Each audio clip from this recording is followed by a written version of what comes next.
Buenas a todos gente, es hora de hablar de un marsupial algo más conocido, me refiero al león marsupial Thylacoleo. Sin nada más que decir, empecemos.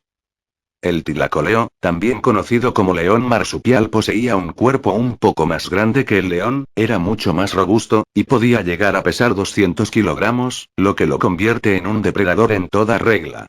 Aunque carecía de caninos desarrollados debido a que sus parientes eran todos herbívoros y terminaron perdiendo los caninos, pero lo compensaba con las considerables medidas de sus incisivos, que eran largos y muy afilados.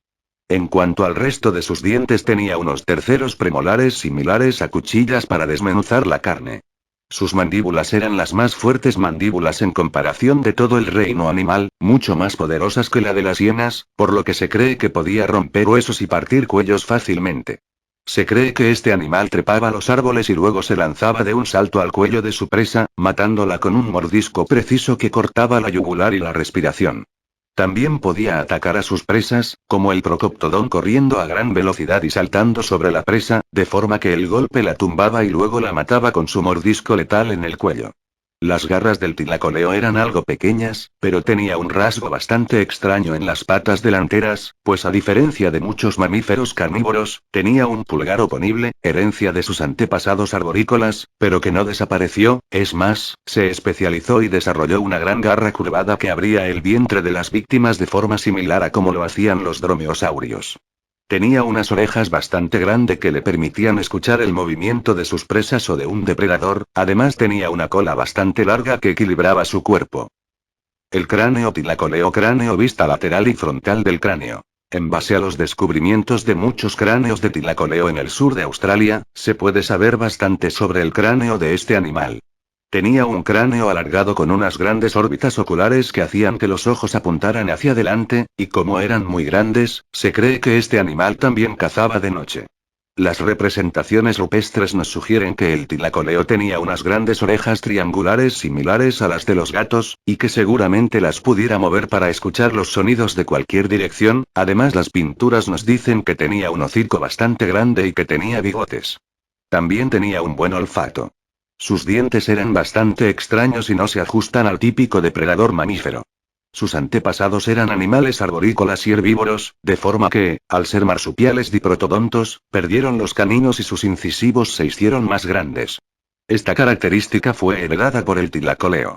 Tenía unos grandes incisivos muy afilados y que juntos tenían la forma de un gran diente triangular, que cuando cerraba la boca, arrancaba la carne, pues como sus dientes no encajaban bien, estiraban de la carne al cerrar las mandíbulas. Además, sus molares se habían convertido en grandes cuchillos trinchadores. Un experimento realizado con un cráneo falso demostró que la fuerza de sus mandíbulas rondaba la tonelada de fuerza, suficiente para matar a casi todos los animales de su entorno, excepto quizás a un diprotodón. Color Thylacoleo carnifex rupestre, representación rupestre, descubierta en 2008 de un Thylacoleo carnifex mostrando unas posibles rayas. Las pinturas rupestres como la de la imagen nos demuestran que el Thylacoleo se asemejaba en algo a un tigre y gracias a las pintadas podemos describir un posible color.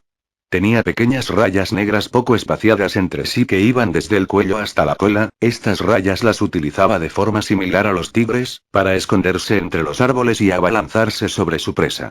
Quizás tuviera el resto del cuerpo de un color similar al lobo marsupial, aunque es más probable que se asemejara más al de un león, pues vivía en un hábitat similar. Comportamiento Thylacoleo 1. Los enfrentamientos por comida eran muy comunes. Era un animal muy agresivo, probablemente se comportara de forma similar a un tigre, teniendo cada individuo un extenso territorio de caza y solo se reunían para procrear. Como los machos eran mucho mayores que las hembras, estos peleaban con potentes zarpazos con sus pulgares. La garra del pulgar era especialmente grande, lo que sugiere que quizás también se utilizara en las peleas, para decidir qué macho era el más fuerte, y el que tenía los mejores genes para traspasarlos a la siguiente generación. Una vez pasada la temporada de celo, el padre de la cría se quedaba con la madre un tiempo para alimentar a la cría, dado que al principio la madre, con la cría en el marsupio, no podía cazar velozmente, a riesgo de perder a la cría. Una vez la cría quedaba destetada, el macho volvía a su territorio, posiblemente ocupado por otro macho, mientras que la madre tenía que cazar muy a menudo para producir leche para su cría. Normalmente la cría acompañaba a la madre si se movía, pero si estaba cansada, la madre la llevaba en el marsupio. Hábitat Australia. Hábitat. El tilacoleo vivió principalmente en el sur de Australia, que por aquel entonces estaba habitada por gran variedad de criaturas y se asemejaba al Serengeti africano. Había grandes bosques de parientes ya extintos del eucalipto y grandes sabanas formadas por hierba seca, aunque pocos animales se alimentaban de ella. El actual lago Eyre, hoy día casi desaparecido, ocupó en el Pleistoceno una extensión enorme, en cuyas orillas había densos bosques de esas plantas hoy extintas y gran variedad de presas disponibles. El tilacoleo ocupaba en este lugar el puesto de depredador dominante, pero en otras partes de Australia tenía que convivir con el temible megalanía, un enorme baránido de unos 6 metros de largo y con una mordida venenosa. También había grandes aves como el emú o el extinto Hemjornis. También había lobos marsupiales, un tipo distinto de marsupial carnívoro emparentado con el diablo de Tasmania que sobrevivió en dicha isla hasta el año 1936. El tilacoleo solía ocultarse entre los arbustos para atacar a los canguros gigantes de cara corta como el Stenurus o el Procoptodon. También había grandes herbívoros que ocupaban el lugar que hoy día pertenece a los elefantes y rinocerontes de África, como el gigantesco Diprotodon o el Zygomaturus, ambos del tamaño de un hipopótamo. En las selvas que rodeaban al lago Eyre se concentraban muchos palorchestes, también llamados tapiles marsupiales por tener una pequeña trompa, y en el agua vivían monotremas como el Zaglosus aketi, del tamaño de una oveja, y grandes ornitorrincos de 1 metro de largo. Existen dudas sobre la extinción del tilacoleo, pero se cree que su extinción se debió a la llegada del hombre a Australia hace 50.000 años. El hombre trajo consigo una nueva estrategia de caza, que consistía en prender las plantas para asustar a los animales y luego capturarlos. Esta técnica era útil, pero muchas quemas durante mucho tiempo terminaron eliminando muchas de las plantas de las que se alimentaban los herbívoros y terminaron haciendo desaparecer a los herbívoros del continente, excepto en la zona del lago Eyre, donde sobrevivieron hasta alrededor de 30.000 años atrás. Actualmente esta zona es desértica, pero el lago desapareció a causa de las quemas, y con el lago desaparecieron los últimos leones marsupiales.